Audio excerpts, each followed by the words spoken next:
Good morning, good afternoon, or good evening, depending on where you're listening. Welcome back to AI and the Future of Work. Thanks again for making this one of the most downloaded podcasts about the future of work. If you enjoy what we do, please like, comment, and share in your favorite podcast app. And we'll keep sharing amazing conversations like the one we have for today. I'm your host, Dan Turchin, CEO of PeopleRain, the AI platform for IT and HR employee service. I'm also an investor in and advisor to more than 30 AI-first companies, and as you know, a firm believer in the power of technology to make humans better. If you're passionate about changing the world with AI, or maybe just looking for your next adventure, let's talk. Now, we learn from AI thought leaders weekly on this show, but of course, the added bonus is you get one AI fun fact each week.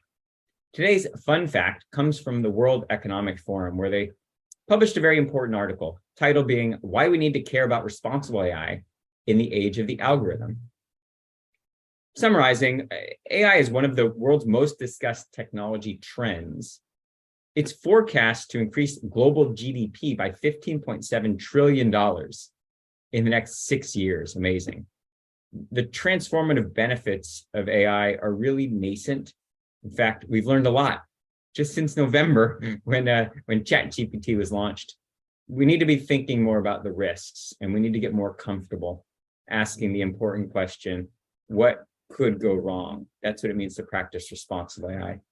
This article goes on to talk about how companies will be required to comply with new global AI regulations, and they'll be required to take a, quote, responsible or ethical approach to remain competitive and avoid penalties or certainly avoid doing harm to consumers. There's a lot of interesting regulation that's making it through the EU Commission. They've actually established a high-level expert group on AI, and it's tasked with developing an integrative framework for responsible and trustworthy AI. As always, I'll link to the full article in today's show notes. Now, shifting to this week's conversation, we often talk about what it means to be human when machines can do so many tasks better than us. We also talk about how much we can hack biology before we need to question what makes a human a human. Well, here's a little thought experiment. Which functions must a machine perform before we call ourselves cyborgs or no longer complete humans? Equally important, does it even matter as long as we're adding quality years to our life if they're being augmented with science or with external capabilities? Well, today's guest is a global expert in AI, a scientist, and I'd say a tech legend who's on the bleeding edge of answering these questions and talking about engineering better humans. Guru Banavar is the founding CTO of Viome, where he helped raise $150 million from a list of top-tier investors, including Khosla Ventures and Bold Capital Group. Viome offers insights into health and disease using host and microbiome gene expression. Guru led the development of a first-of-its-kind saliva-based early detection system for oral and throat cancers, which received the FDA's designation as a breakthrough device. Prior to Viome, Guru was a global VP and chief science officer at IBM and the founding VP of the Watson AI research team. He has received many awards, including a Leadership Technology Management Award and a National Innovation Award from the President of India. He's published extensively and holds more than 35 US patents. Guru's work has been featured in media outlets, including the New York Times, The Economist, the Wall Street Journal, BBC, and NPR. That is quite a bio. And gosh, without further ado, Guru, it is my pleasure to welcome you to the podcast. Let's get started by having you share a little bit more about your background and how you got into this space. Yeah, thanks, Dan. This is it's great to be on your podcast, and hello to everybody in the audience. I have been in the world of data and AI for more than actually 25 years now. And it's just been a fascinating journey. And in my last job at IBM, I had a computational biology group as part of my overall responsibilities. And I was just super fascinated by the combination of the very, very difficult problems in biology and life sciences, and how data and AI can make a real difference in solving those kinds of problems to improve the human condition, so to speak, right? It's, health span of humans is everything from my perspective. If you don't have health, it doesn't matter whether you have wealth or whether you have anything else in life, so it's such a fundamental thing in the sort of the pyramid of all the needs we have, that I thought the best way to make an impact in the world is to address that root problem that all of us face in humanity. And I think it has a lot of, practical implications, philosophical implications, economic implications, everything else. And I'm sure we'll touch on some of them here. But that's what made me think about jumping into the life sciences wholesale. So about 6 years ago, I joined my co-founders to create a company called Viome. And the mission of Viome is really to democratize healthcare in a way, get it in the hands of every individual so they can get the insights about themselves and they can make the right decisions for themselves, for good. I mean, in fact, we want everyone to be sort of the CEO of their own health, which basically means, you make the choices every single day when you eat something, when you do your, activities, or when you meditate or whatever you do, you're making a choice. And I would hope that your choices take into account what their impact is on your health and your health span. And so that is the goal of Viome. And we have obviously developed a number of things, like you said in my bio, some of which are direct-to-consumer products, but also heavy-duty medical diagnostic devices, and now also getting into interventional techniques and so on. I'm happy to talk about all of those things. And that's what I'm trying to do to the best of my ability in Viome now. We all became mRNA experts during the pandemic, but you know a lot more about it than we do. Talk about the science behind the Viome mRNA platform. Yeah, so the basic realization we had when we started Viome is that the genome, which is very broadly understood now after the human genome was sequenced about 23 years ago or 25 years ago, the human genome is more or less static throughout your life. It doesn't change much. If there are mutations, there are lots of good DNA repair mechanisms that fix it. And the whole purpose is to keep your DNA intact and robust, right, throughout your life. Even after somebody dies, their DNA has not changed.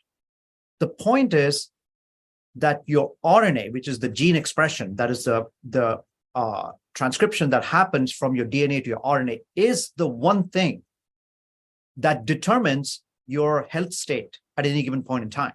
Your DNA and my DNA are probably 99.9 something percent similar, but your RNA expression and my RNA expression are vastly different. It's probably like 80% different.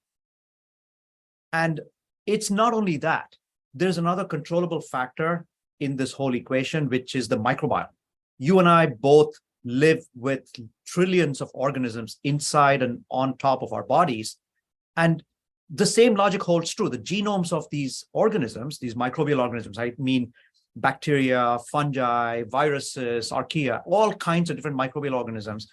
If you look at the genomes of those organisms, they don't change much either. I mean, there's some horizontal gene transfer stuff that happens, but still they're largely about the same when I talk about a specific organism. But they express different genes to do different things. So the point I'm trying to make is that when you look at the RNA, especially the messenger RNA, which is the core part of the meaningful coded part of your genome, the expression of mRNA is in fact what makes you and I different, or what makes me different from what I was a year ago.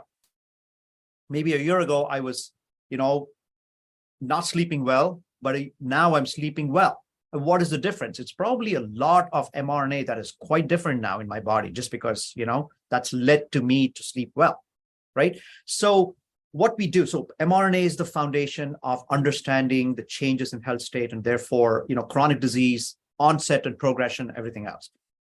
We have created in Viome a scalable technology to measure mRNA very precisely and very robustly.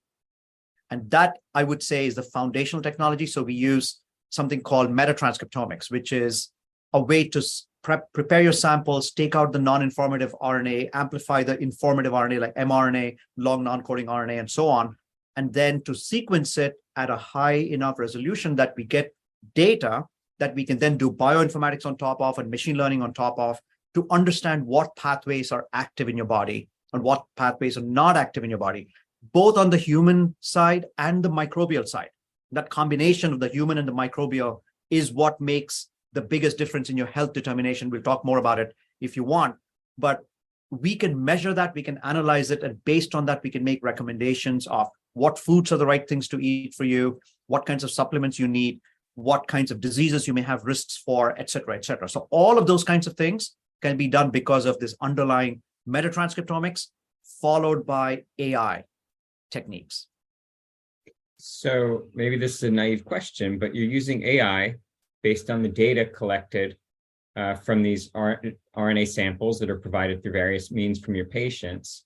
And presumably, you're using AI, you're comparing the patterns in the RNA across patients to be able to make recommendations. Well, like you said, your RNA is 80% different than mine. So what are some of the implications or the things that you need to think about from the perspective of AI that makes sure you're minimizing what we call the false positives, because you're making recommendations for me based on data that includes your sample and everyone else's sample who's 80% different from mine?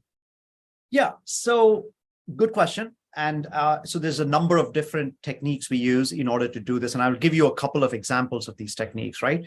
The first thing we do is to create extremely large data sets. Okay, so when you think about, 500,000, samples, which is what we have in Viome at the moment. Okay, it's from people from more than 100 countries around the world. That's a massive data set. In fact, it is the largest data set of gene expression data in the world at this time. And when you think about such a large data set, you end up getting, a tremendous amount of information about what are the common patterns of microbial and human gene expression for various different phenotypes, as you call them, right? It could be different ages, it could be different metabolic states, it could be different lifestyles, it could be different diets, you name it. We have thousands of people that we can say, okay, if a person happens to be, male between the years 30 and 40 years, and they are, active most of the time, their sleep is okay, but it turns out that they have inflammation because we can see inflammatory signals in their gut, versus all of the same things being true, but people who don't have inflammatory signals in their gut, right? So you basically create these controlled experiments where you make sure that the two cohorts that you're comparing are almost the same, right? In as many ways as you can make it, and you make sure that you take care of the confounders to the extent possible. You randomize if possible, so that you take care of the confounders that you don't know about, and then you just have one variable that is different between the two of them, the two cohorts, right? This is the standard methodology that we use in randomized clinical trials, right? This is the gold standard way of measuring the differences between large cohorts. So when you have such a large cohort as ours, we can actually pull out the sub cohorts that are necessary to do these kinds of analyses. And when we do these analyses, you can see the signatures of everything else being the same, but one group having inflammation versus another group. So why, right? Then you can look at, what are the pathways that are active in this person in this cohort versus this cohort. And that's the kind of knowledge we end up using to decide what is the best recommendations to make. I mean, there's a lot more underneath this, but I think that gives you a sense of it. So many follow-up questions. That was an interesting answer. So on this show, we talk a lot about using data to make automated decisions that impact how employees conduct their work, or where to send a driver, or what's the best script to use to support a customer. Now, relative to the kinds of decisions that AI from Viome is making, those feel trivial. The risk of prescribing, the wrong combination, could certainly have detrimental health impacts. How do you think about tuning the AI such that we use the word needs to be conservative, or, you Yes. probably rather err on the side of fewer or more false negatives, because the false positive could be have a high level of impact. And specifically, I wanted to key in on what you said, like these cohorts and all the data, an almost similar match to a cohort, depending on what's the delta that's not almost, could have ramifications. Your perspective on how you tune these algorithms to be able to minimize the risk of a poor decision. Just to clarify, in medicine, there are situations in which false positives are bad, and there are situations in which false negatives are bad. So it's very, very important to talk about what is the intended use of any given application that we have to worry about. So, I mean, it all starts from the intended use. Okay, so in medicine and in life sciences in general, when you define an intended use and you say this is the kind of population that we are studying, this is the kind of population for which we can make this kind of recommendation, assuming that they have the following characteristics: 1, 2, 3, 4, age, so and so. They have a history of smoking, for example, whatever it is, right? So you list out your intended use, and within that intended use, you end up designing your experiment in as robust a way as possible. Okay, this is the bread and butter of what FDA looks at when you say, hey, look, I have a solution for a medical need. And here is how I define the intended use. Here's how I define my inclusion and exclusion criteria based on the intended use. Here's how I define the cohorts. Here is how I manage the confounders.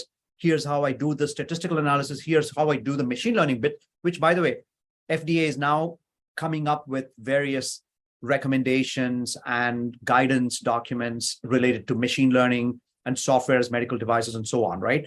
So all of those things we take into account. We follow those practices, basically the best practices available in this world of what you need to be conservative, and you need to be extra cautious and clear about the safety implications first, and then the efficacy implications, right? So we take into account the safety and then the efficacy. So that's the general thought process that we go through.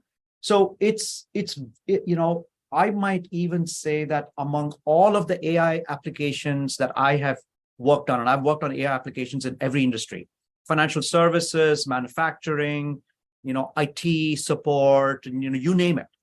My job at IBM required me to work across all industries. I do think of the life sciences and the healthcare industry as being the most well-disciplined. In terms of the regulatory regimen, it's the most mature. It's been around for a long time. It moves slowly for good reason, but I think it's mature in the sense of how you prove safety and efficacy. And that's the kind of logic we follow. I want to go back also to another thing that is important, I think, to this conversation, which is the differences between your gene expression and my gene expression are what causes all our, phenotypic differences. Phenotype means anything that you can observe externally, right? There's a lot of, common knowledge that it turns out to be wrong. It turns out to be, a myth or just a misunderstanding in the community. And I'll give you a classic example, right? You think about blood sugar and you ask the question, okay, is a banana good for you? And somebody will tell you, in the classical medical field, they will tell you, banana has a glycemic index of so-and-so, therefore it is okay for you, or whatever it is they're going to say, right? It's not true.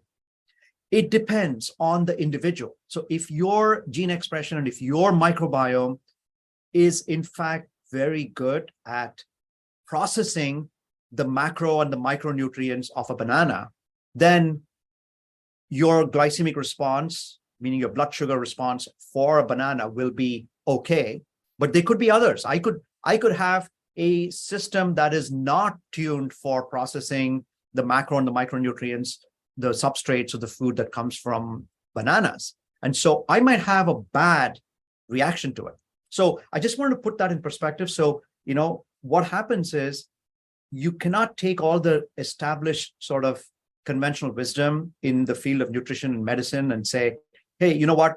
We're going to take that as a given and then, and then we build on top of that. No, you can't. You have to start again. Given the amount of data we have, you have to start again. You have to take out all the assumptions and say, let's assume that everything is different between these two people. What can we, or between these two cohorts, what can we find through the new techniques of machine learning and statistics and everything else we have tools for now, given the amount of data we have? What can we learn about the best way we can recommend something for this individual? And by the way, we've already started publishing papers that show the results of these kinds of analyses, and I'm happy to talk about those if you want me to. So all AI is a data problem. And as a data person, I get excited thinking about all the different ways that you can train AI models on the data that you're collecting. But it also leads me to a bunch of questions. So presumably you're identifying, I don't know how many, tens of thousands of biomarkers. And at some point, whether it's algorithmically or manually, or I don't know how, you need to assign some weight to the biomarkers. For example, my skin tone or my ethnicity or the chemistry of my water that comes out of my pipes at home, a lot of different data could lead to a very different recommendation. How in the world do you figure out algorithmically how to weight all of these different factors when making a hyper-personalized recommendation for me? Great question. So the good news. So first of all, you're right that we have a tremendous, high dimensional data problem here, right? The number of different features we have is in the range of many tens of thousands after we have done with bioinformatics and identified the features that we care about, which is essentially a set of genes from the human side and a set of genes from the microbial side. So those themselves are in the tens of thousands of range. And before we arrive at that, there's millions of features, right? But once you come down to the slightly lower dimension of, let's say, a few tens of thousands of features that we have to worry about, the big question for us is how can you reduce that dimension even more to something like hundreds in order to be able to make decisions, okay? So this is all a dimensionality reduction problem, right? So it turns out, classic AI, right? There's many techniques, mathematical techniques that you can use, but in medicine and biology, especially in systems biology, which is where we work in Viome, which systems biology simply means you have to take into account all the elements of the biological processes that are going on, human genes from every single organ system, not just one, and microbial genes from every single biochemical activity, not just one or a few, right? So we have to be untargeted, meaning you take all of these activities, features, and you ask the question, what are the main sets of biological processes we want to quantify? Okay, so as an example, I can say that I want to quantify inflammation. Okay, I can say I want to quantify the amount of anti-inflammatory metabolites that are being produced by your gut microbiome, like short-chain fatty acids, butyrate being a great example. I can say I want to measure the amount of bile acid that is likely to be produced in your gut today, right? So I can pick out all of the very well understood. And now that's the domain, this is the high, what do you call it? The top-down view, the domain view. You take the domain view, you say, here are the 100, 200, 300, 500 different biological activities that are known already, or biochemical activities that are known to impact your health. Okay, and that is actually pretty well understood. If you go to the KEGG, the Kyoto Encyclopedia of Genes and Genomes, you have an entire ontology and a taxonomy of what are the top biological processes that have ever been studied. And then what are the sub-levels, the third level, the fourth level, and so on. So what we end up doing, that's one, the KEGG, Kyoto Encyclopedia of Genomes is one ontology, but there are other ontologies, and we use 5 or 6 different such systems to essentially quantify what we call biological pathways. Okay. Now, each of those biological pathways, if you are a customer of Viome and you have an app from Viome, you will see the most important biological pathways that we measure in your body. And it's approximately 50 of them at the moment. Okay. So given this massive dimensionality and then the next level dimensionality after doing bioinformatics, we have now boiled it down to a few dozen critical pathways that we can quantify by combining the extraordinary amount of data that we already have and using models and looking at the interactions among them to compress that data into these, let's say 50, 55 scores, which we show you on your app. Okay. Now, those scores are the critical factors that we use to give you your personalized recommendations. And so, I can go through a lot of technical stuff about, how this dimensionality reduction happens, how the scores are computed, and how the scores are used in recommendations and so on. But believe me, there's lots of AI going on there with both supervised learning as well as unsupervised learning of various types. And we put together all of these models at the end of the day to create the scores that then creates the personalized food and supplement recommendations, and in the future, other kinds of recommendations as well. If you have either white papers or research reports about the AI behind the recommendations, I would love to personally learn more, and I know my audience would as well. So if you can share those offline, then I'll publish them as part of the show notes. Yes, happy to do that. And also we have some blogs that, kind of give people just sort of like the first step that could then, they can then go off and look at the actual scientific manuscripts, on their own time. Everything you said is fascinating, and it deserves more attention than the couple minutes we're gonna give it here. All right. So I want to ask you a question. It's not directly related to Viome, but look, you're also a deep thinker and a humanist, and so I got to get your perspective on this.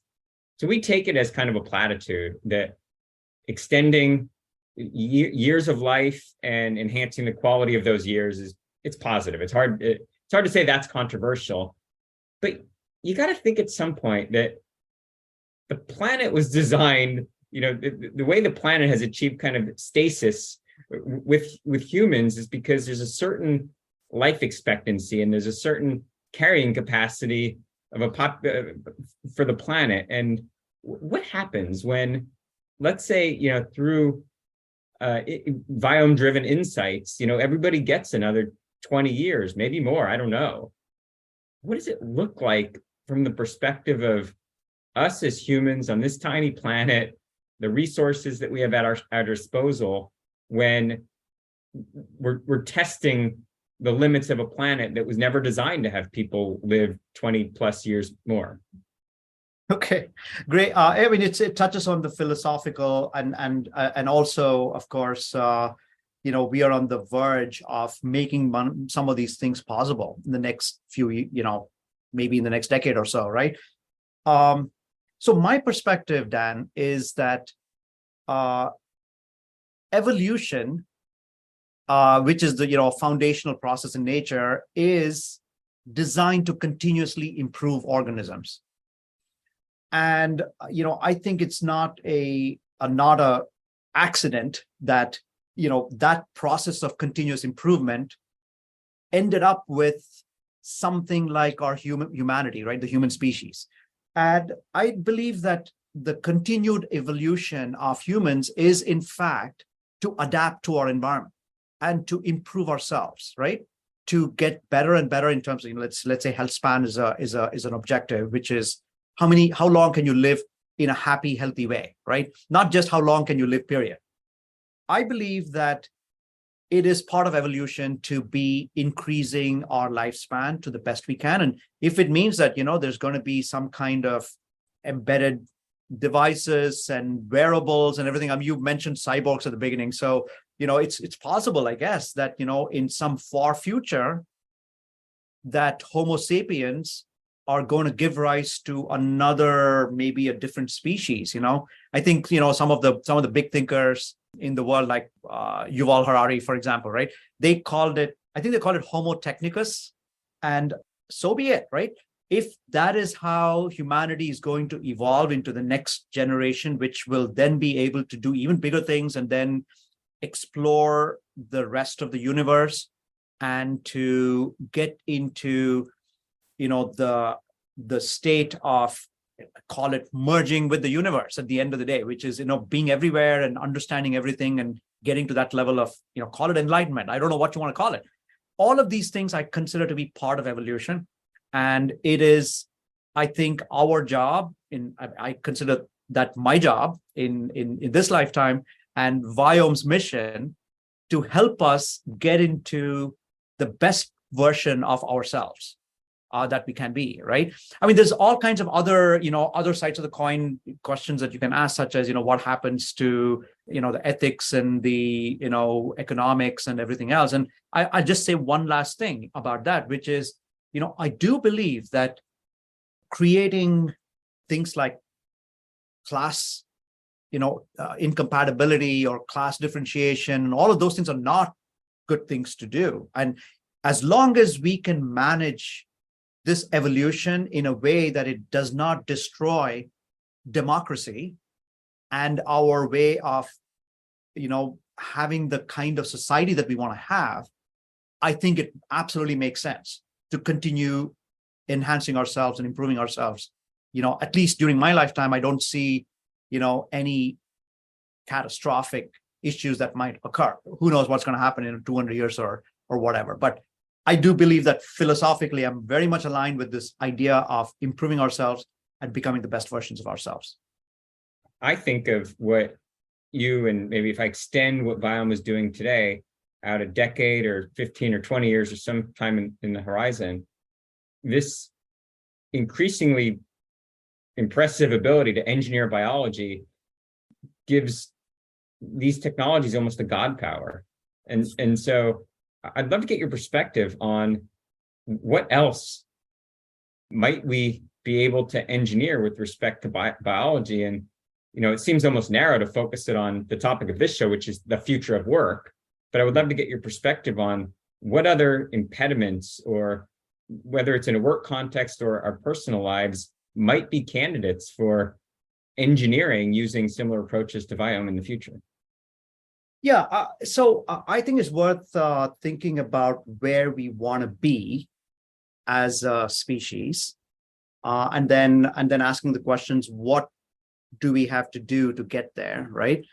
As I said before, right? We want to be, we want to be the best versions of ourselves. Meaning, health span is great, and we should prevent issues that can cause big problems with our biology and so forth, right? So, I mean, I do think of prevention and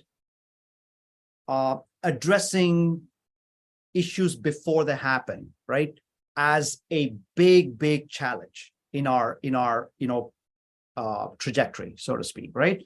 And one of the solutions I keep thinking about is, can we create a digital twin of a human being such that, rather than just predicting, the few things that we're predicting today, right? In Viome, we already predict, your glycemic response, you predict your risk for diabetes, we predict, what's going to happen in your kidney, and we predict what's going to happen with your inflammation in your gut, etc. So there's a bunch of things that we predict based on a model we've set up where we get some snapshots of your biology from your samples that you send us in Viome.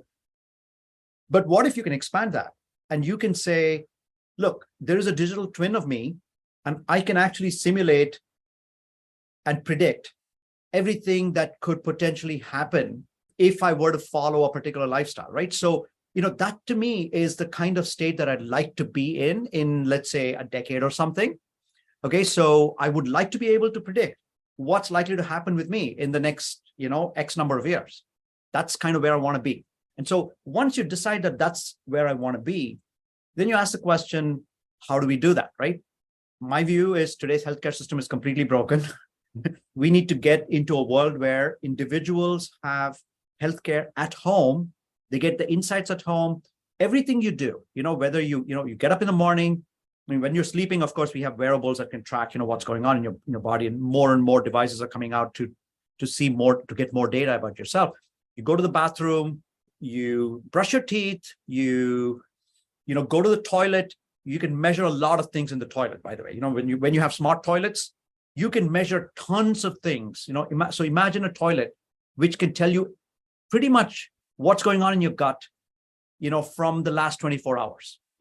Everything about that you may want to know. Okay, then that data is available. So, once you have all of this kind of data available for everything you do on a daily basis, I don't see the idea of digital twin as that kind of a difficult problem to solve. I think it's a question of collecting the data, modeling it in the right way, asking the right questions, creating the right predictive, insights from it, right? So that's kind of my thought process when I say, where do I want to be? What are the biggest challenges for it? How can we get there, right, in the next decade or so?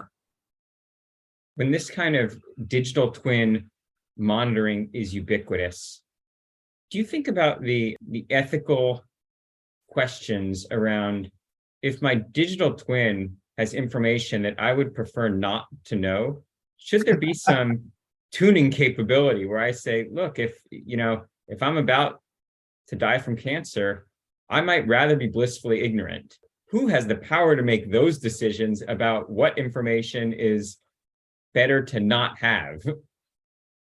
Big question. I'm a strong believer in data and that kind of information being owned by individuals and individuals making the decision about where that information goes.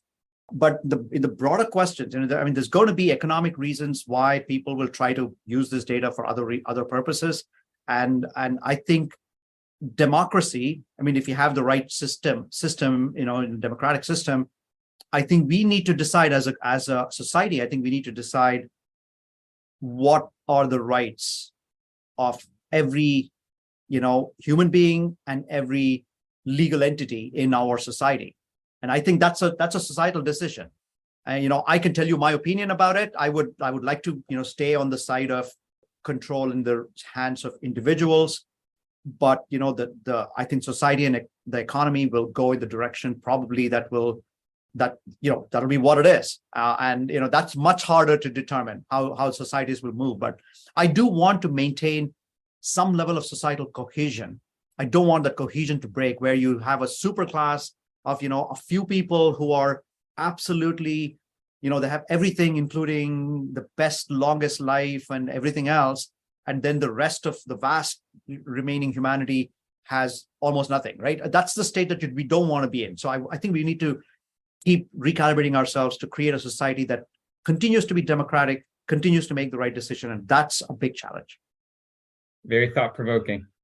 We're about ahead of time. This one has flown by, and I feel like it's almost unfair to not go deeper into these. So I got one last question for you before you're getting off the hot seat. And this will be an easy one, but I'd love to get your perspective.